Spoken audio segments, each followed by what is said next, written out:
திருச்சி அப்பாத்துரை அருள்மிகு ஐயனார் பனையடி கருப்பு மற்றும் பரிவார தெய்வங்கள் ஆலய மகா கும்பாபிஷேகம் வெகு விமர்சையாக நடைபெற்றது.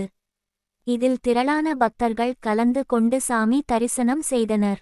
திருச்சி மாவட்டம் லால்குடி வட்டம் அப்பாதுரை ஊராட்சிக்குட்பட்ட எசனைக்கோரை கிராமத்தில் எழுந்தருளி அருள் பாலிக்கும் அருள்மிகு ஐயனார் அருள்மிகு பனையடி கருப்பு மற்றும் பரிவார மூர்த்திகள் ஆலய மகா கும்பாபிஷேக விழா கடந்த 17ஆம் தேதி விக்னேஸ்வர பூஜையுடன் தொடங்கியது.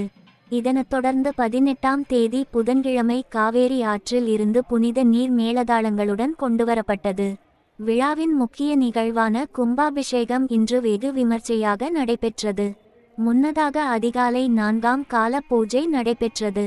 பூஜைக்கு பிறகு கடம் புறப்பாடாகி வேத மந்திரங்கள் ஒலிக்க அதிர்வேட்டுகள் முழங்க சிவாச்சாரியார்கள் புனித நீரைகலசங்களில் ஊற்ற கும்பாபிஷேக விழாவானது சிறப்பாக நடைபெற்றது.